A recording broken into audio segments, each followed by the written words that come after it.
আজ সেই সন্ধিক্ষণ, আজ সেই ঐতিহাসিক মুহূর্ত যেদিন দেশের প্রধানমন্ত্রী নরেন্দ্র দামোদর দাস মোদীজির হাত ধরে প্রাণ প্রতিষ্ঠা হলো রামলালার। হিন্দুদের জন্য স্বর্ণাক্ষরে লিখে রাখার মতন মুহূর্ত তো বটেই, কিন্তু যে রাম মন্দির আন্দোলনের সূত্র ধরে ভারতের শাসন ক্ষমতায় আসার পথ প্রশস্ত করেছিল গেরুয়া শিবির, যাদের হাত ধরে 3 দশক আগে মন্দির আন্দোলন গোটা দেশ জুড়ে ঝড় তুলেছিল, সেই শীর্ষ ব্যক্তিত্বরা আজ কোথায়? কোথায় লালকৃষ্ণ আডবাণী, কোথায় বা মুরলী মনোহর যোশী, আর কোথায় বা উমা ভারতী? যবে থেকে 22শে জানুয়ারি রামলালার প্রাণ প্রতিষ্ঠার দিনক্ষণ বিশেষ মুহূর্ত নির্ধারণ করা হলো, তৈরি হলো আমন্ত্রিতের তালিকা। সেখানে রূপলী পর্দা থেকে শুরু করে ক্রীড়া জগৎ, তা বড় রাজনৈতিক নেতৃত্ব থেকে শুরু করে ব্যবসায়ীরা, কে ছিল না সেই তালিকায়? কিন্তু সেখানে জায়গা পাননি আজ থেকে 3 দশক আগের মন্দির আন্দোলনের শীর্ষ নেতৃত্বরা। লালকৃষ্ণ আডবাণী, বিনয় কাটিয়ার বা মুরলী মনোহর যোশীদের ব্রাত্য করে দেওয়া হয়েছিল গেরুয়া শিবিরের পক্ষ থেকেই। কার্যত এই নিয়ে দ্বিধা বিভক্ত গেরুয়া শিবির। যদিও শেষ মুহূর্তে নিমন্ত্রণপত্র পাঠিয়ে পরিস্থিতি সামাল দেওয়ার চেষ্টা করা হলেও বিতর্ক কিন্তু পিছু ছাড়েনি। যাবতীয় কৃতিত্ব লাইমলাইটের একেবারে শেষ আলোটুকু শুষে নেওয়ার জন্য যেভাবে রাম মন্দির আন্দোলনের পুরোভাগে থাকা মুখগুলোকেই প্রান্তিক করে দেওয়া হলো, তা নিয়ে বিতর্ক হবে, এটাই তো স্বাভাবিক। অবিভক্ত ভারতের করাচিতে জন্মানো লালকৃষ্ণ আডবাণী সেই ব্যক্তি যিনি ছিলেন গেরুয়া শিবিরের মন্দির আন্দোলন এবং রথযাত্রার একেবারে পুরো ভাগে। लोग कहते हैं कि आप अदालत का फैसला क्यों नहीं मानते? अदालत क्या इस बात का फैसला करेगी कि यहां पर राम का जन्म हुआ था कि नहीं हुआ था?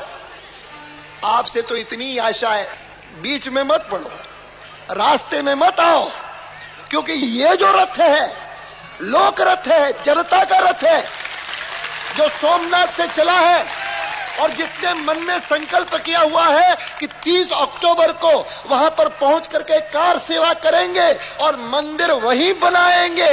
কিন্তু বয়সের যুক্তি দেখিয়ে আডবাণীকে অনেক আগেই গুরুত্বহীন করে রাখা হয়েছিল বিজেপির পক্ষ থেকে, ক্ষমতাসীন নেতৃত্বের পক্ষ থেকে। বয়স আর ভিড়ের যুক্তি দেখিয়ে আডবাণীকে প্রথম থেকেই ঘরে থাকারই পরামর্শ দিয়ে এসেছিল রাম মন্দির ট্রাস্ট, আর এই নিয়ে গেরুয়া শিবিরের তৈরি হয়েছিল তীব্র মতপার্থক্য। পরে অবশ্য আডবাণীকে আমন্ত্রণপত্র দিয়ে আসে বিশ্ব হিন্দু পরিষদ, তবে তাতে আডবাণীর পরিবারের পক্ষ থেকে জানানো হয় শারীরিক অবস্থা যদি ঠিক থাকে তিনি অবশ্যই যাবেন। শেষ পর্যন্ত অবশ্য রামলালার প্রাণ প্রতিষ্ঠার বিশেষ মুহূর্তে অবশ্য দেখতে পাওয়া যায়নি লালকৃষ্ণ আডবাণীকে। 90-এর দশকের মন্দির আন্দোলনের অন্যতম মুখ মুরলী মনোহর যোশী, যিনি সংঘঘনিষ্ঠ। মুরলী মনোহর যোশীও ছিলেন এক দক্ষ সংগঠক।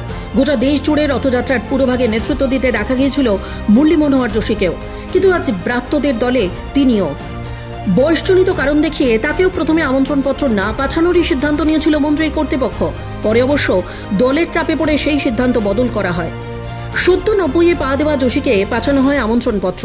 অন্যদিকে লোকচক্ষুর অন্তরালে 90 দশকের আরও এক হিন্দুত্ববাদী নেতা বিনয় কাটিহারও। বিতর্কিত জমিতে বিতর্কিত সেই নির্মাণ ভাঙার পেছনে যে নেতারা সেদিন একেবারে অগ্রণী ভূমিকা নিয়েছিলেন, সামনের সারিতে দাঁড়িয়ে নেতৃত্ব দিয়েছিলেন, তার মধ্যে বিশ্ব হিন্দু পরিষদের বিনয় কাটিহার এক উল্লেখযোগ্য নাম। পরবর্তীতে বিজেপি শীর্ষ নেতৃত্বের সঙ্গে মনোমালিন্যের কারণে গেরুয়া শিবিরে একঘরে হয়ে পড়েন তিনিও। ফলে অযোধ্যায় এদিন ব্রাত্য বিনয় কাটিহারও। অন্যদিকে মহিলা নেতৃত্বের মধ্যে উমা ভারতীও ছিলেন শীর্ষ নেতৃত্বের মধ্যে অন্যতম। একটা সময় সক্রিয় ভূমিকায় তাকে দেখা গেলেও মোদী আর অমিত শাহের জমানায় আপাতত নিষ্ক্রিয় এই নেত্রীও।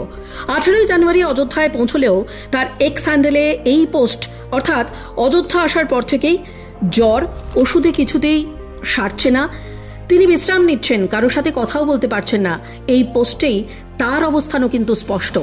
একটা সময় যে কট্টর হিন্দুত্ববাদী নেতারাই মন্দির আন্দোলনের রাশ নিজেদের হাতে শক্ত করে ধরে রেখেছিলেন, সেই অসম্পূর্ণ মন্দিরে রামলালার প্রাণ প্রতিষ্ঠার দিনে তাদের বার্তা কিন্তু স্পষ্ট।